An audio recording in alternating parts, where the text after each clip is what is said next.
مولانا اسیر ادروی کی بات سناتا ہوں، جنہوں نے لکھا جنگ آزادی اور مسلمان۔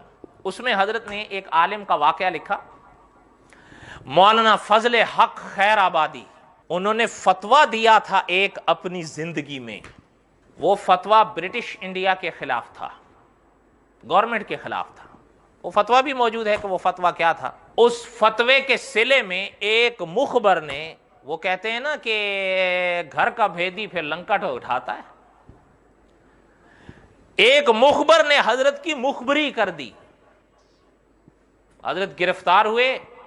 پتہ ہے عدالت میں حضرت وکیلوں کے ساتھ اپنا مقدمہ خود لڑتے تھے۔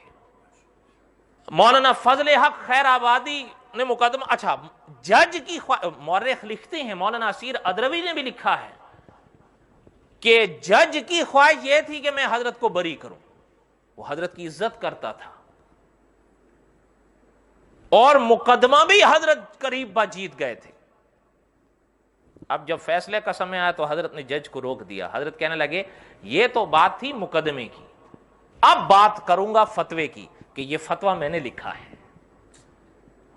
ساری عدالت دنگ رہ گئی۔ حضرت نے فرمایا نہیں، جج کی طرف دیکھتے ہوئے حضرت نے فرمایا، عدالت کے کٹہرے میں فرمایا کہ میں نے خدا کو جان دینی ہے، یہ فتویٰ میں نے اس کے دین کے اتباع میں لکھا ہے، کیسے انکار کر دوں؟ نہیں ہو سکتا۔ سودے بازی ہمیں نہیں آتی ہے، جو تمہارا قانون کہتا ہے وہ تم کرو، جو شریعت کا قانون کہتا تھا وہ میں نے کر دیا ہے۔ یہ ہیں العلماء۔ مولانا فضل حق خیر آبادی رحمت اللہ علیہ کو اب تو اقبال جرم تھا، قید کیا گیا اور ان کے لیے برطانیہ سے سزا نافذ ہوئی، یعنی برٹش حکومت تھی، برٹش کی عدالت سے سزا نافذ ہوئی جزیرہ انڈیمان کی۔ اس وقت کے قیدیوں کو جہاں قیدوں میں بھیجا جاتا تھا، آپ سنتے ہوں گے سزائے کالا پانی، سزائے دریائے شور، انڈیمان سنا ہوگا، ورنہ اس دور کی تاریخوں میں ملتا ہے۔ اب بھی جب آپ یہاں سے جہاز میں جائیں تو جہاز میں جب نقشہ ہوتا ہے اور یہاں کا جہاز جب پاکستان کی طرف بڑھتا ہے تو جزیرہ انڈیمان سے اوپر سے ہی جاتا ہے، آپ کو نقشہ دیکھیں تو آپ کو نظر آئے گا۔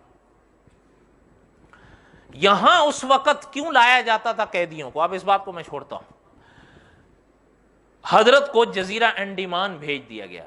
پتہ ہے مولانا اسیر ادروی لکھتے ہیں کہ وہ علم کا بے تاج بادشاہ مولانا فضل حق خیر آبادی، جن کو جزیرہ انڈیمان میں قید کیا گیا، ان کو پتہ ہے جھاڑو دینے کی ڈیوٹی سپرد کی گئی، صفائی کرنے کی۔ مولانا اسیر ادروی لکھتے ہیں کہ مولانا فضل حق خیر آبادی کے ایک بیٹے تھے مولوی شمس الحق۔ حضرت نے اپیل کی لندن میں اپنے والد کی رہائی کے لیے، اور یہ آفیسر جس کی کتاب کے نوک پلنگ حضرت نے سنوارے تھے وہ بھی حضرت سے متاثر ہوا تھا، اس نے بھی سفارش کی۔ تو حضرت لکھتے ہیں قریب کچھ عرصے کے بعد، کم و بیش 2 سال یا اس سے کچھ کم یا زیادہ، لندن سے ان کی آزادی کا پروانہ جاری ہوا، ان کو آزاد کر دیا جائے۔ بیٹے کو پروانہ ملا، بیٹا دہلی سے انڈیمان، ہندوستان سے انڈیمان گیا تاکہ اپنے والد کو چھڑاؤں۔ مولانا اسیر ادروی لکھتے ہیں کہ جیسے ہی جزیرہ انڈیمان میں آئے، ایک راستے پر چل رہے تھے، دیکھا کہ کچھ لوگ جا رہے ہیں اور ان کے کندھوں پر ایک جنازہ ہے۔ کسی صاحب کا ہاتھ پکڑ کے پوچھا کہ بھائی یہ کون ہے؟ انہوں نے کہا مولانا فضل حق خیر آبادی کا جنازہ ہے، جا رہا ہے۔ بیٹے نے وہیں نماز جنازہ ادا کی سب کے ساتھ، اور وہیں جزیرہ انڈیمان میں اپنے والد کو دفنا کے خالی ہاتھ لوٹ کر آئے۔